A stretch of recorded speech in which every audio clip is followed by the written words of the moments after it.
There's an asylum in West Virginia where patients were packed in by the thousands. And some say the building itself started to feed on them.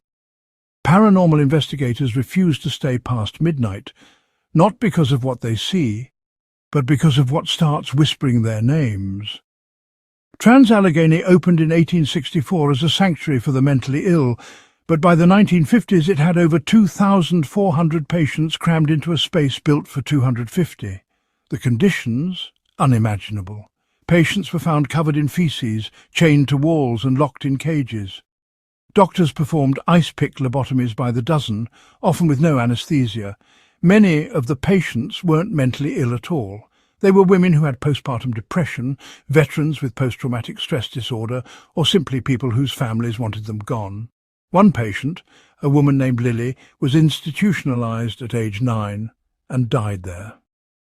Today, her laughter is still heard echoing through the halls. After it closed in 1994, the asylum became a hotspot for paranormal investigators. And almost every team reports the same things: shadow figures moving room to room, disembodied screaming, and objects thrown without warning. One group left after one of their crew was found with scratches down his back, even though he was alone and shirtless in a locked room.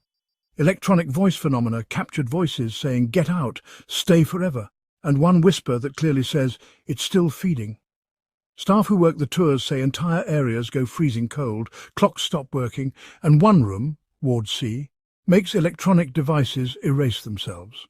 One security guard quit after seeing a woman in a straitjacket vanish into a wall and hearing her say, "I never left." What makes Trans-Alleghany different isn't just the activity, it's the feeling. Visitors describe overwhelming grief, anger and confusion that hits them like a wave. Psychics claim the asylum has become a vessel, still absorbing the emotional torment of every person who ever suffered there.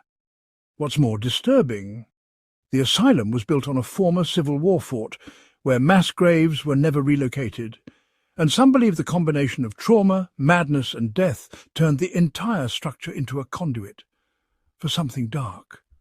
So if the patients are long gone, why does the building still feel full? And if something is still feeding, what happens when it finally gets hungry again? Follow for more.